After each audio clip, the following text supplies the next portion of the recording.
Donald Anderson. That's right. Thank you very much for giving me some of your time to talk about Harlow. And all my IT films start with a simple question: is to the best of your memory, your recollection, why did you come to Harlow? Because I was offered the job. Quite simply, I was 20 something. I'd been fooling around trying to find a job for life and failed. So those early days Yeah. in Harlow, what memories do you have of your job and what you were doing? Well, what I was doing, I was supposed to find housing tenants from northeast London, and that became very general because I found that the really difficult thing to do was my actual target, which was 40 new jobs a week. Now that was set personally by the then minister, who had been appointed by Attlee. I told her that, the basic structure of government at that time was that. Oh damn! I've lost it. Never mind. That's all right. Keep going. You're doing well. No, I mean the thing was that I had done the thing, and the reason he'd picked me. This is Gorgeous George, as I call him, because not only the locals but the national papers billed him as the most eligible husband. I'd say unmarried bachelor. Yes. In Essex, and So, just to get our mind around this, so your job was very much to do with the new town, with a building. Entirely, yes. I mean, I was employed by the Quango. Yeah. After this interview, I started work that July, and it was only when we built Chippingfield that I could move my family there. Right. I was. So let's get into Chippingfield. What memories, what memories do you have of Chippingfield? Well, I was finding tenants for all the houses, so I picked the nicest one for myself. As simple as that. I had the end of a terrace. Yeah. Which was away from the traffic because the M11 goes, the old A11. Yeah, sliced through the old Harlow. Was the cricket ground there? What? Was the cricket ground at Chippingfield? Was there a cricket ground there? Cricket field was next to me on my left, as it were. Okay. I mean. Let's stay in Chippingfield. Well, that's Chippingfield. Yeah, Chippingfield. And what was it like though, living there? Were you living amongst? I mean, was it like living in a building site? When did it become like a real street? Half of it was allocated to people because they'd built it. The other half was mostly allocated to members of staff who were having a high old time with expenses coming from Cardiff, which was my staff. They were engaged by my boss from Cardiff because that was where he worked, and so it went on. The general manager and the treasurer were living.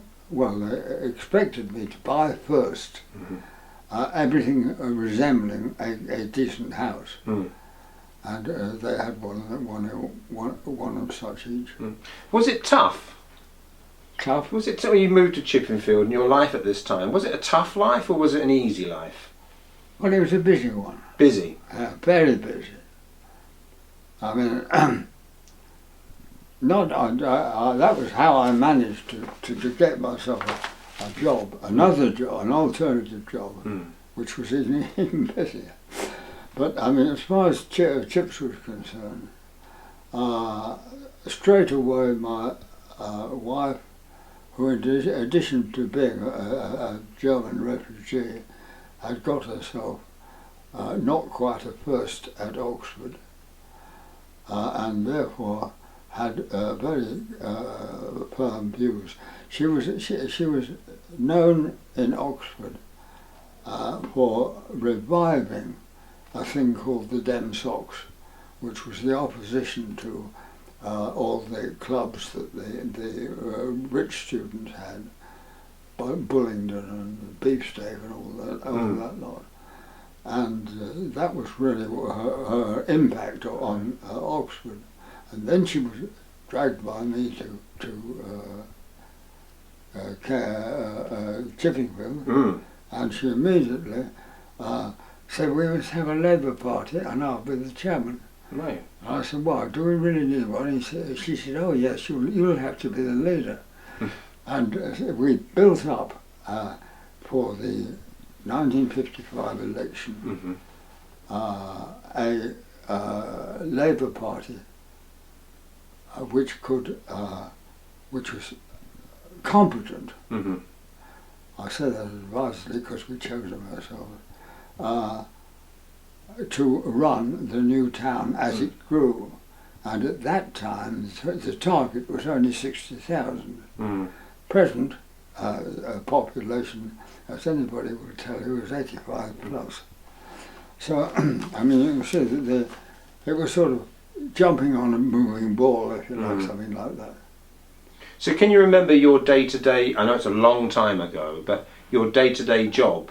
Yes.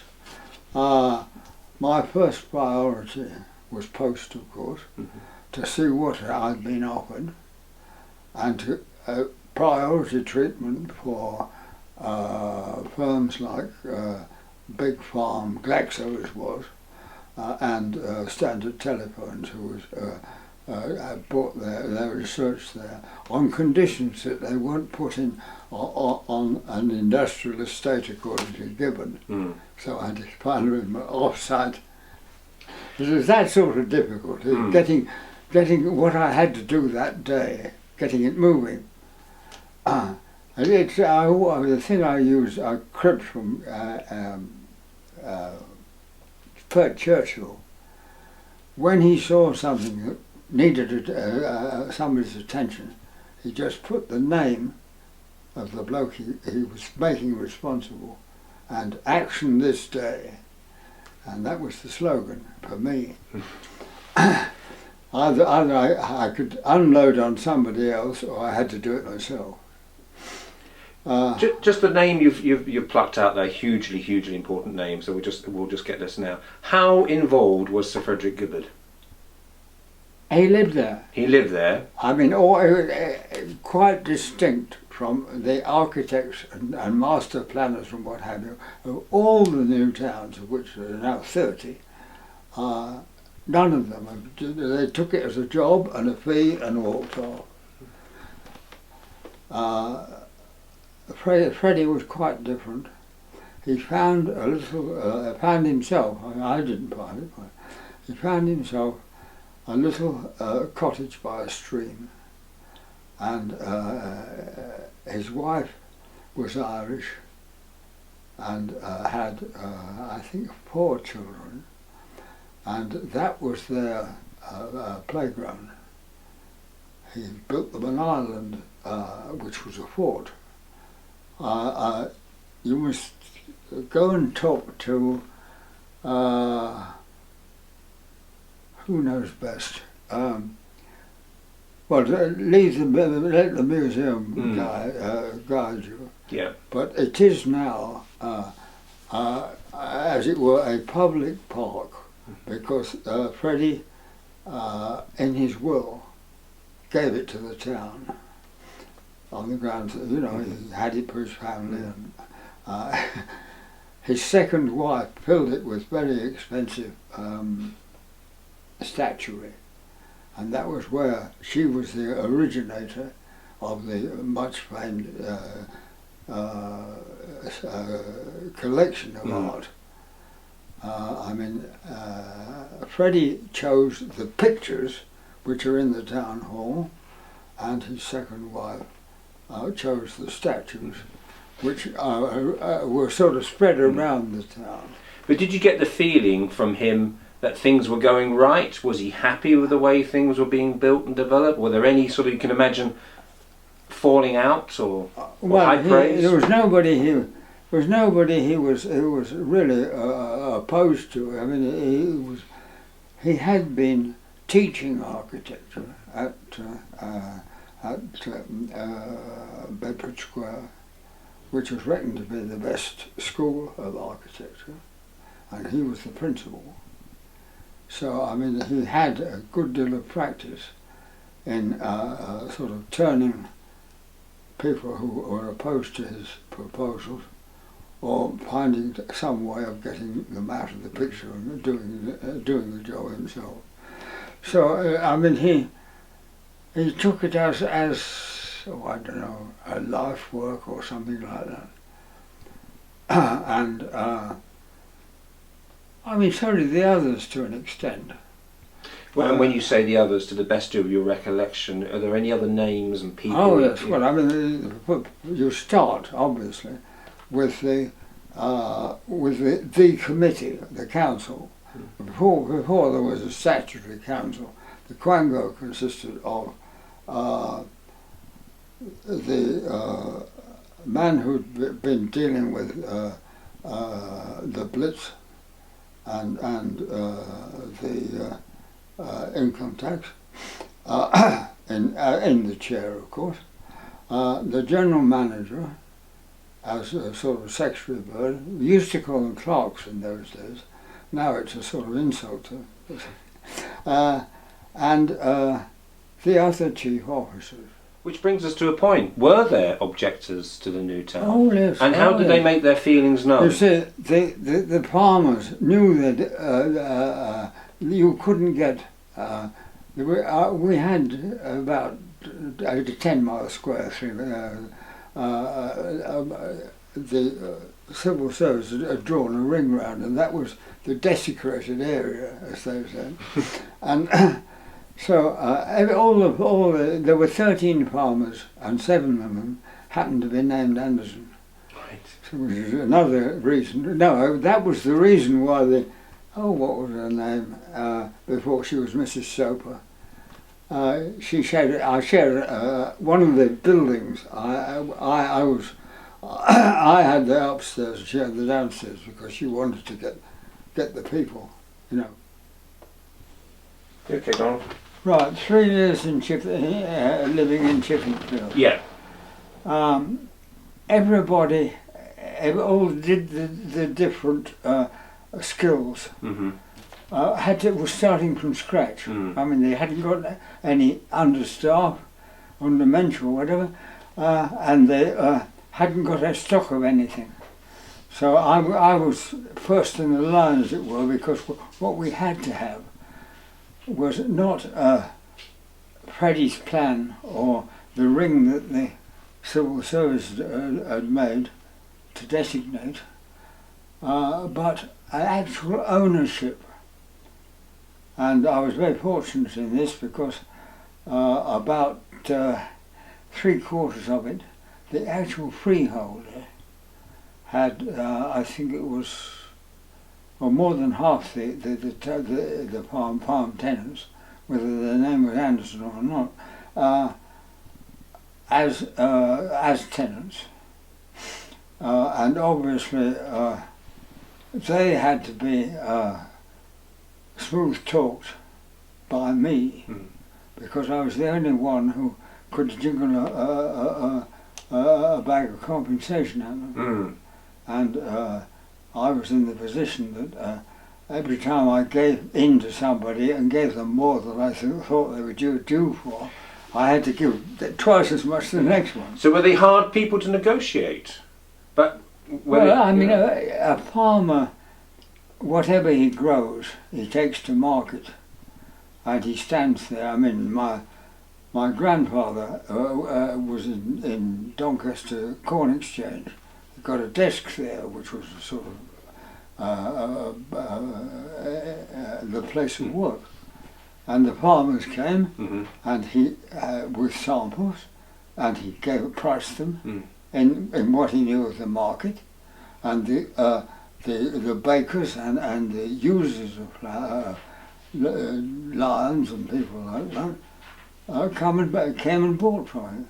So this was very similar. So you were very much like your grandfather. The farmers would come to you. I mean, it was in the blood, definitely. Yes. Yeah.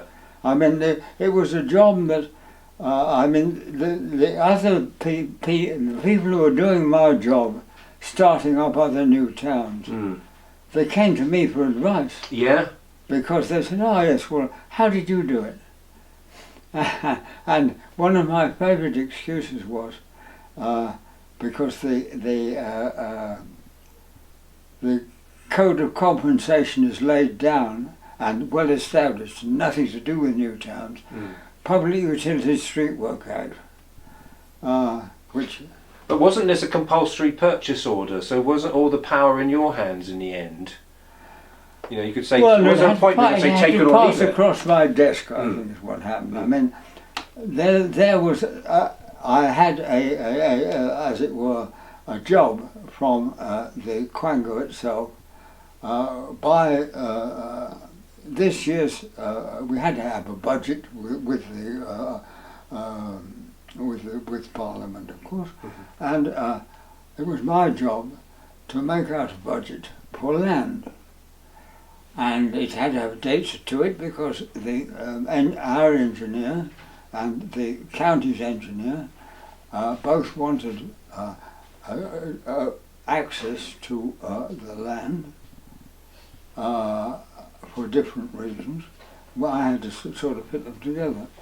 One of the standard complaints about people who are afflicted by the Public Street Works Act is, "Oh, damn it, the gas was here this year, and they've just put it right, and here you are, the water company, patching it up again." Well, that was something I had to avoid, because it would mean in total that I should overrun any budget.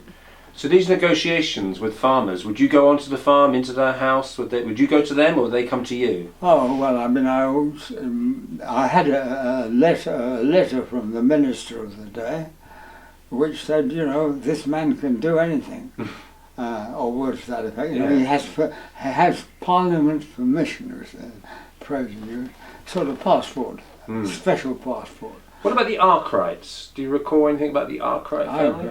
I recall lots about the Arkwrights because they were, or at least, can't even remember his Christian name, but the particular Arkwright who was in possession of 3/4 of the of my designated area.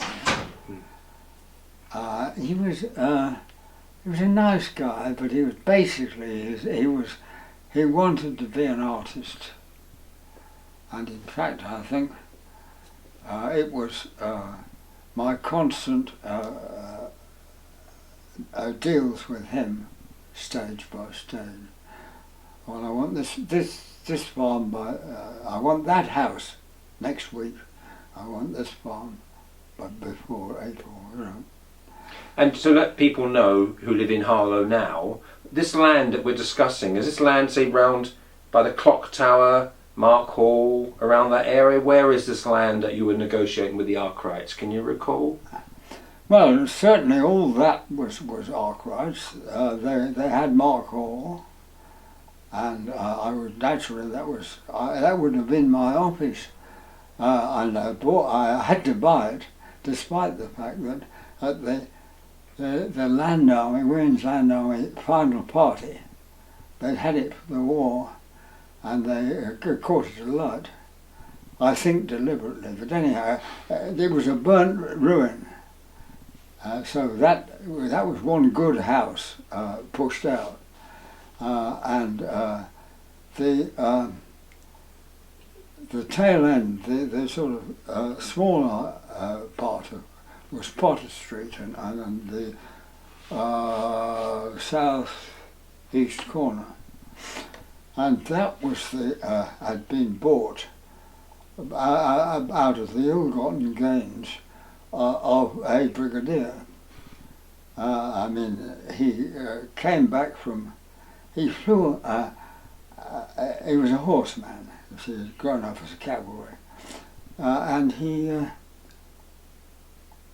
he flew in by sort of twisting the arm of the RAF, his entire stud.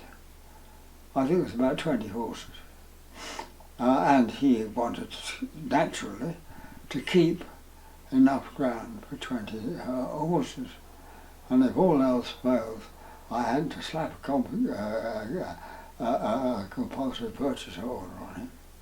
And just to show you his sort of morale or whatever, the day after the lawyers completed the deal, I happened to be, I was in that corner of the designated area, quite late, seeing somebody else, and the lights were on. I thought, blimey, that's my house. Why the lights? Who's being wasteful or whatever? I went there, and I found that after settling for the house in the condition it was, he was quietly stripping a very nice oak panelling all around the library. And I said, you know, you can't do this. And he said, oh yes, I can. It's I've got permission from the National Trust. You know, those sort of things. They meant that I had to be ahead of everybody. Mm. I had to produce the tenants and certify them fit, and in particular the big ones, their employment record. I mean, the first underground were called put you up. The people who made sofas that turned into beds. Well, of course, that was with a population that had nothing to do with breed.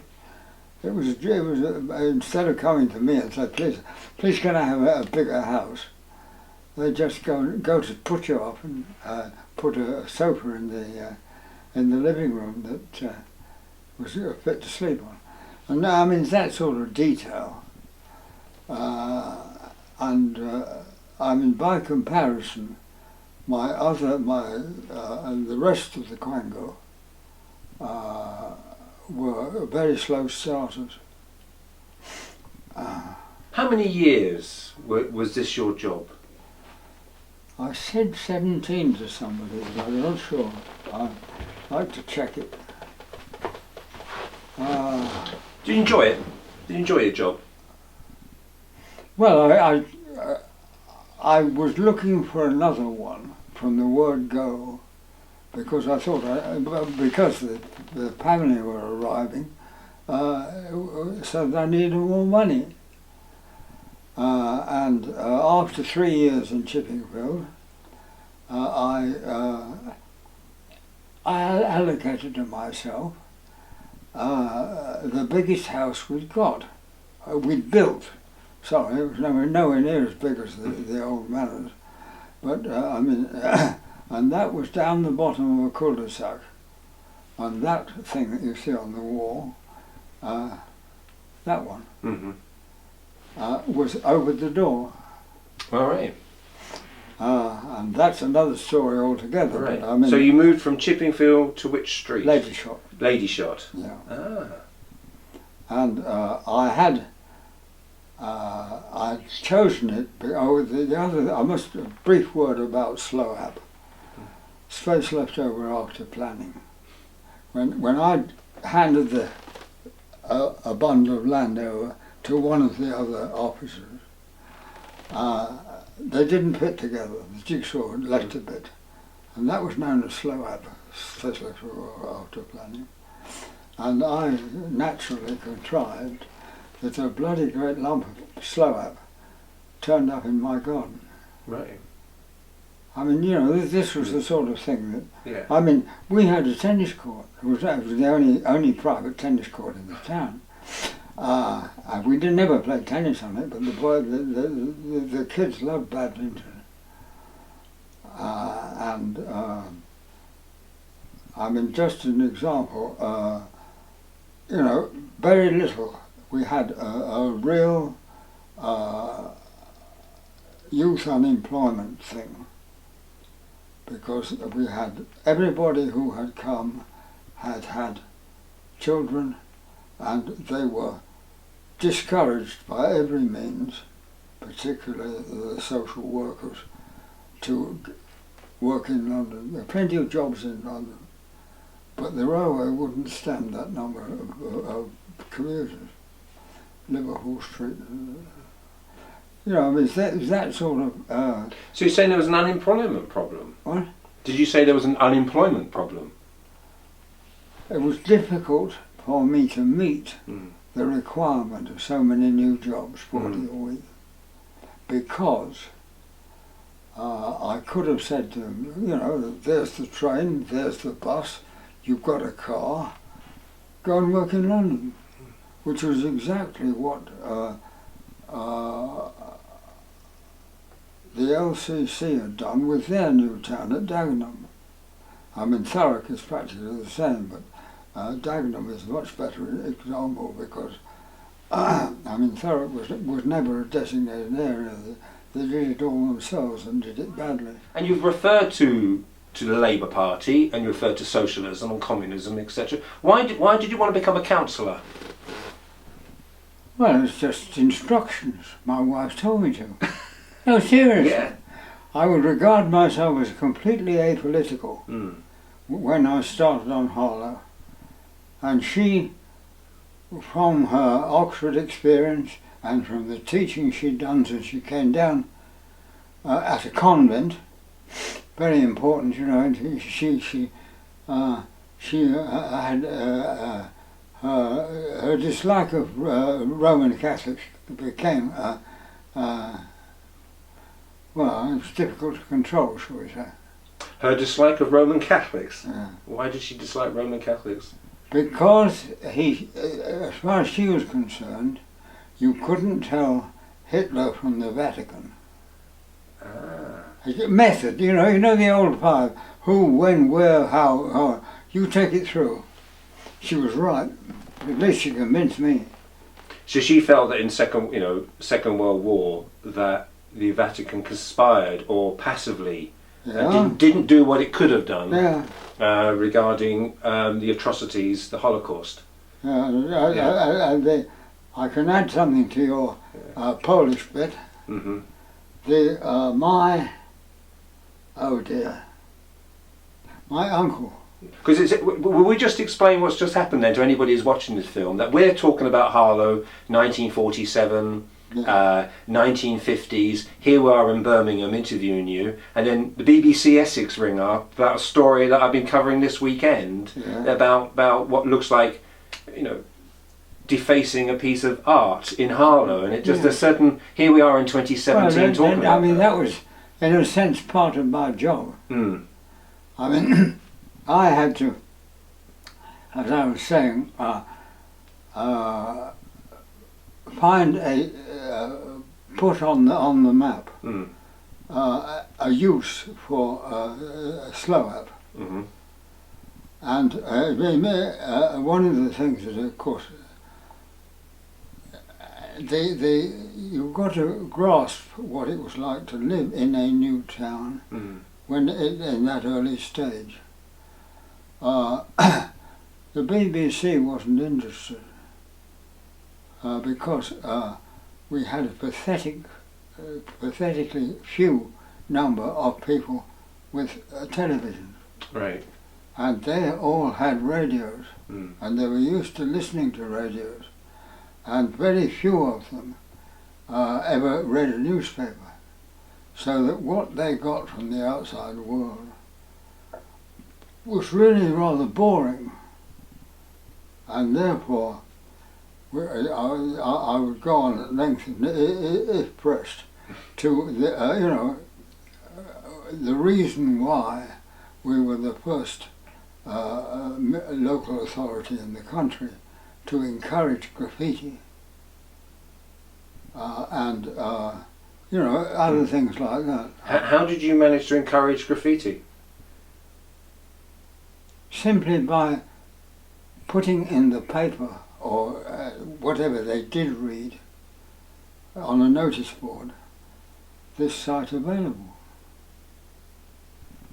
And if we didn't like what ensued, we painted it out and put the notice back.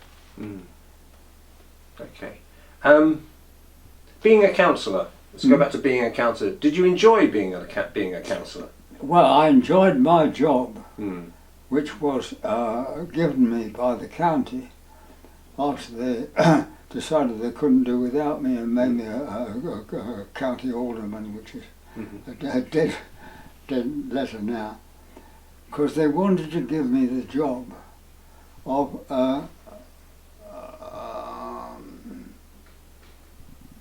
building schools fast in claim, and I can't prove it because nobody's got the figures, but I claim that we produced in Harlow far more than the proportion of baby boomers, because every child who was born in Harlow, it was our job to make sure that there was a job for them. Mm. That was our target, and not to simply to say, well, go and buy a car on the Never and drive in, or take the Green Line coach or whatever. And so that meant that I willy-nilly, my school building was very much directed at the kids as they left school, and that was a very fast increasing slope. My best estimate is that we were six times the English. And don't count the Scottish because it's got other problems, and the Welsh. But as far as English education authorities were concerned, Harlow had so much more than its share from me. We had share of what, Donald? Available money. Right. Okay. Yeah. I mean, there was so much. All the money that we were using for a new town was in the same kitty as Ashley had for everything else to win the peace with in Churchill Spread. So that's an interesting phrase you come up with. Do you think Harlow was an example of how we won the peace? Well, I don't know about Harlow, but as far as I'm concerned, I'm jolly sure it was. Yeah. You see, I had to, like so many other things, I had to get ahead of the war. I had to say, okay, 40 new jobs a week. That's what God says. Mm-hmm. God, incidentally, to me, stands for General Overall. There's nothing religious about it. I'm an agnostic. But having to be ahead of that tide meant that I got about a third, about a sixth of the money I was dealing with as county alderman to build new schools. And at that date, the population already in the town, which is what everybody else had to go on, was when this whole trouble started with our first 1,000 houses. That's why it's important that you should have on your list. I'm not sure whether he's died, but oh God, why can't I remember his name? Okay, Never mind, I'll do my I'll research. find That's the my book, I'll job. tell you. Yeah. Your colleague at the museum will know perfectly well.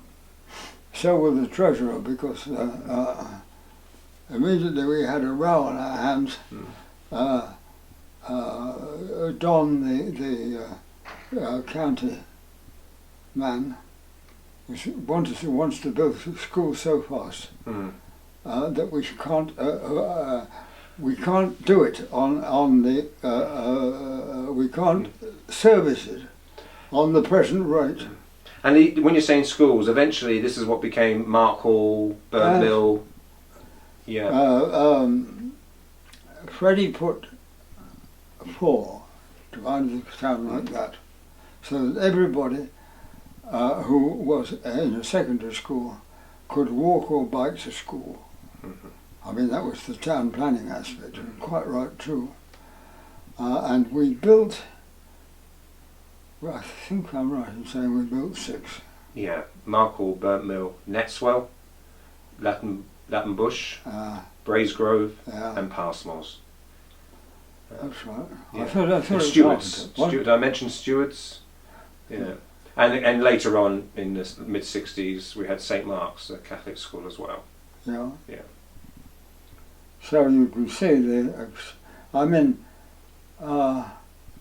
in terms of jobs, there was building labour, school teaching, and that was the only way I could get anywhere near the target that that actually given me.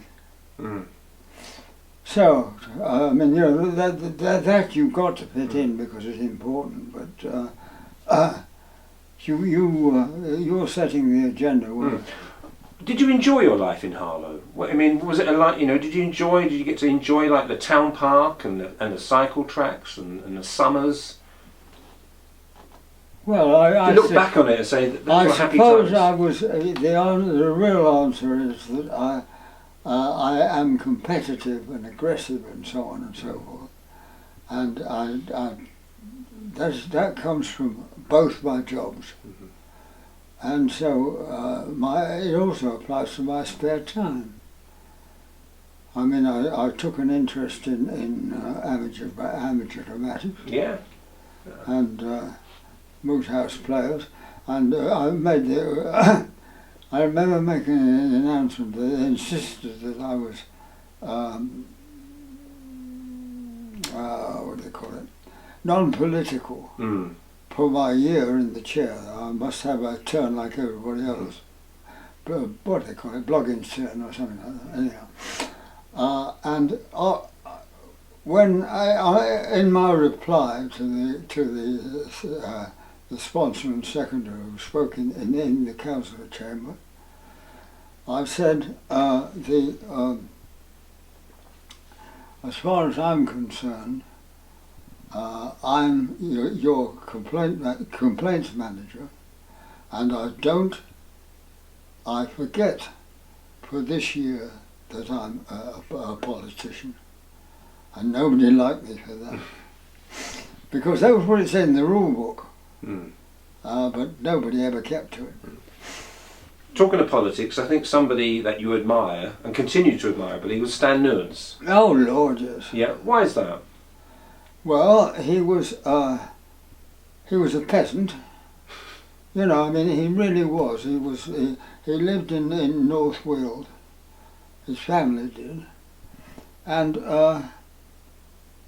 there was no reason for him to be in any way involved in the new town.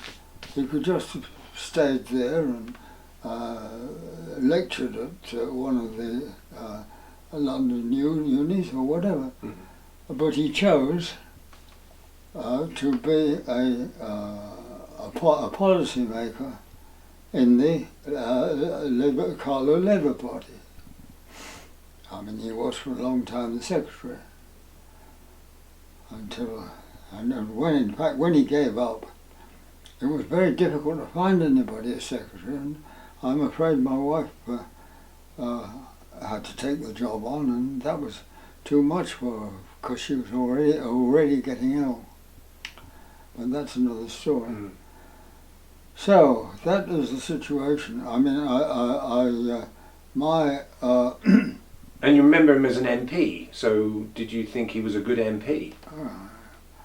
I think he was a much better, what do you call it, European MP. Yeah, why is that? Because he had, I mean, you see, the European MPs were paid so much on a so much higher scale than MPs or councillors or anything like that. The big money always attracts traders or whatever. You know, I mean, quite a lot of the people who go to Brussels fly in, sign a book, and fly out again. As they do in the House of Lords, say so. Oh yes, I mean that's we had quite a lot of lords actually. That's an aspect I forgot to mention, that the working committee I gave you, but the blokes who had to okay the policies, there was Lord Stephen Taylor, Nuffield Trust.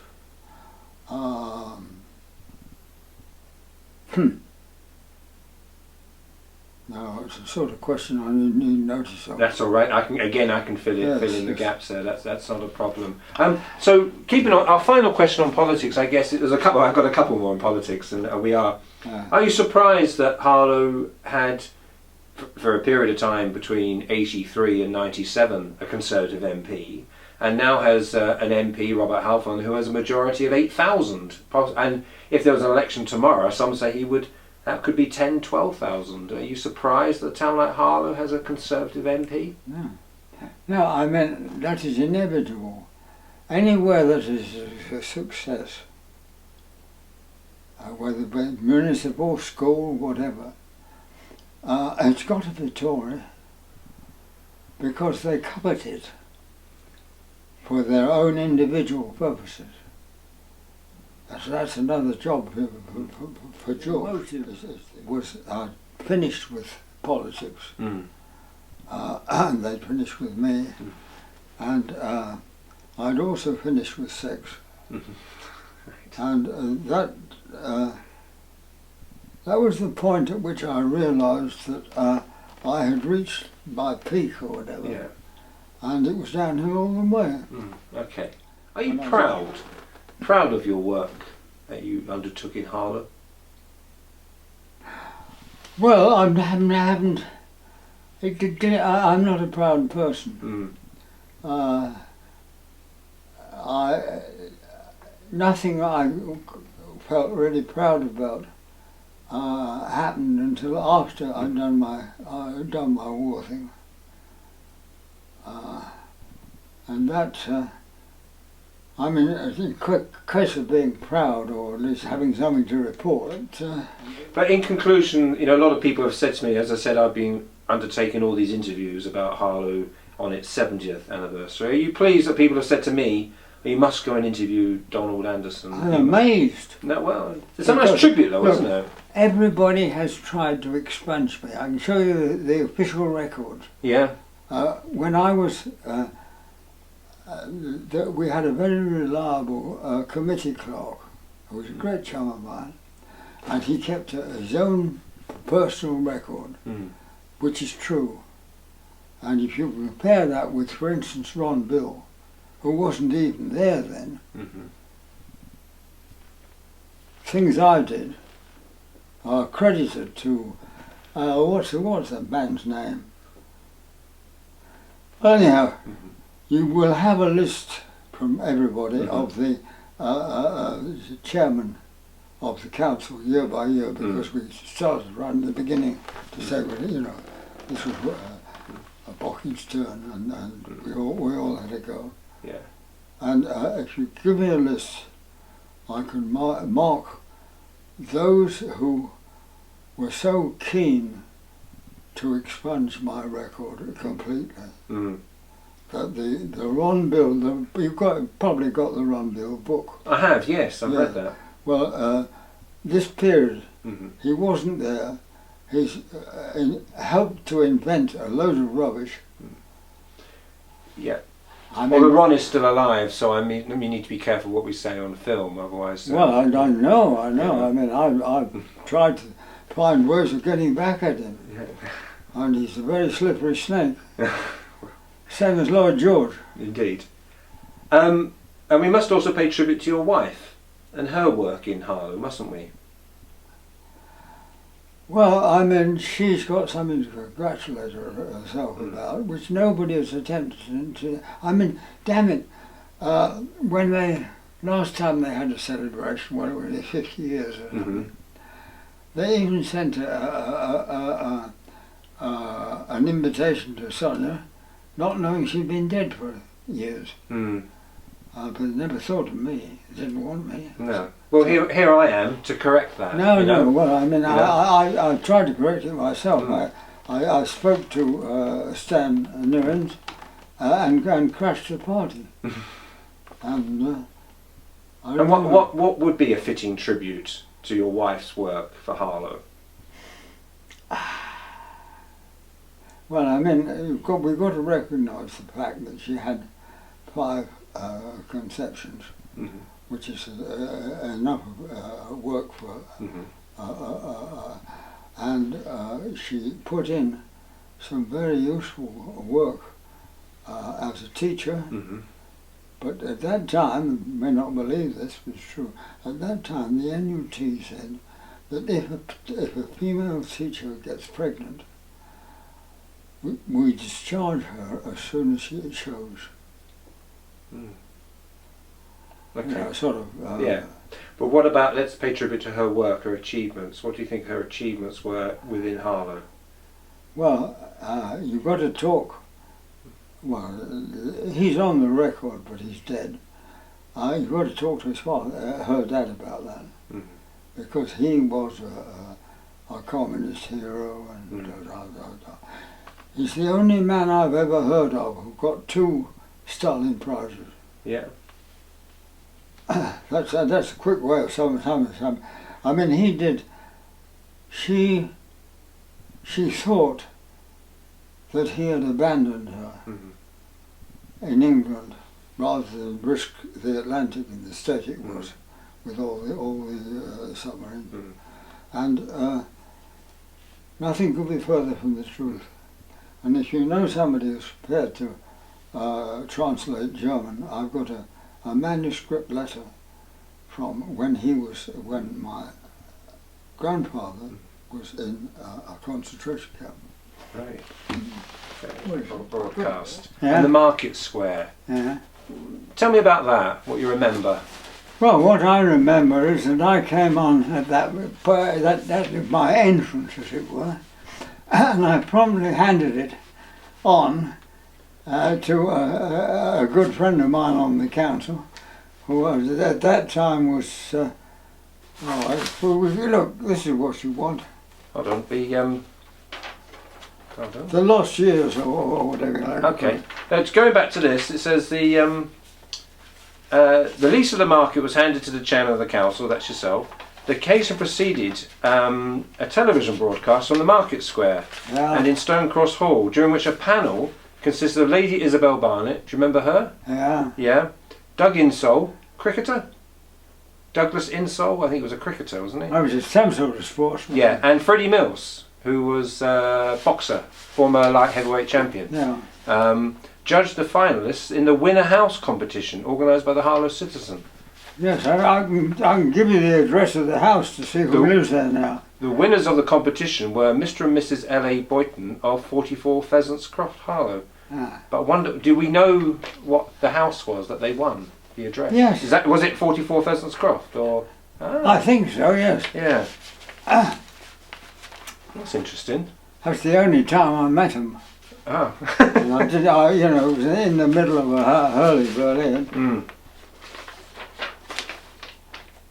No, you have to have those as a bunch. and decide what, if any, use is out here. It runs from 58. Yes, that's right. The first election of county councillors. This is the There's a lot of secret version from 55. So a lot of the names of councillors here in the 60s. Do you recall these people? 60s, right. Well, I've got it till 72. There's a couple of things. There's things like the sports centre area. Yeah. That was really well designed, wasn't it? Well, that was the character who took charge of that the word go was Colonel French, who is a building contractor in Effingham. And I don't know. I think he'd done. I think he built a couple of schools for me or something like that. But anyhow, he was a friend of the family and a very good man. And he and I saved Harlow Corporation, Quango, whatever, a packet of money, because we had to have a Storeford, main sewer to the sewage works on the Lee. And that, some of that, in order to get any sort of a gradient at all, some of that's above ground. You know, the manholes are up here and the ground's down there. Now, that job, French got the contract. I mean, there were other contestants like Wimpy and so on, but French undercut them all. And he did a magnificent job. Because when it was finished, he made his entire labour force traverse walk there from the northwestern corner of the designated area right through to the sewage works, picking up stone. And there's I can't remember who, you must have seen it, there's an advert of people in white coats doing that with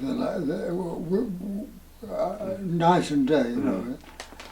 And okay, sorry to interrupt, but you were a councillor, you were a chair of a council. Why was local democracy important, or was local democracy important? Well, local democracy was involved to the extent that all that hoo-ha, you had to be selected by Smith Square. And of course, I started, Sandra and I, and all these people in this, they didn't manage to do every one. But if there was anybody they had any doubts about, they just flung him aside. Yeah, but the actual being a councillor, local democracy, meeting and making decisions, why do you think, for the people of Harlow, why was that important? Important to the people of Harlow? Yeah, why do you think having a local council in Harlow was important? Couldn't you just be run from Essex or because from London? Because we were different. Yeah, in what way? Well, you've got some idea of Harlow and its politics. Completely surrounded by Epping Forest. And all you've got to do is just to look at a map of Epping Forest Council. So what we were doing was cutting the heart out of it. And the heart was still growing. Like my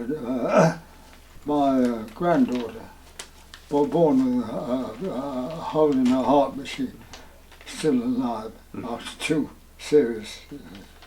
Oh, never mind. Finally, just we're talking about a Harlow that came through the New Towns Act 1947. Yeah. We're talking about a Harlow that was built. Here we are in 2017, and the plans now possibly are for Harlow to change in the next 40 years, for there to be building in Gildon Way, in Gilston, we're talking about garden towns, for building in Sumners, in Latham Priory, Does that concern you that that they would build around the sides of Harlow and change its shape? Does that concern you? I think the immediate answer is no. I mean, what I did for Harlow, what my family did, which included my children, in ways that I haven't talked to you about. But I mean, we were a power, I think is the operative word, in the new town from the, what was his name? So the civil servant, he was a great buddy of mine by the time we finished. He drew that line. And Sofa was the objector simply because he was determined. He just put watering, actual sprays, permanent. So he turned the tap on whenever it was too dry. To two of his fields, because he was a great power in Covent Garden Market. He was feeding London. And that became more important with the war and so on and so forth.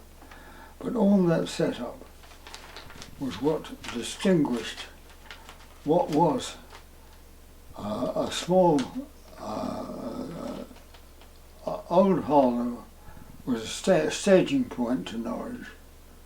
That was its original job, and it then became very popular for cyclists. They could just about make it from places like Tottenham, a day out, cycle tour, and therefore one of the industries, if you like, we had a lot of cyclist cappies, more cyclist cappies than pubs. And we had more than our ration of pubs. But you're 99 years of age when I say the word worry, but you know that they may change the shape of Harlow now, those buildings and those areas I've just described? This is Harlow as I knew it. As you know it, but... And if you do your job, it'll be on film, and hopefully I shall be able to get a copy to show to anybody else in the future. Well, not me, no, but I mean... I think what I'm trying to say... Imagine your successor is going to see your film. That's it for as far as I'm concerned. If he sees your film, amongst all the Simpson and whatnot, there will be what the people I knew contributed to the designated area. And if somebody is now changing it, so what? Donald, thank you very much for your time. It's been a pleasure. I'll do you an epilogue sometime. Yeah. As long as you write it for me.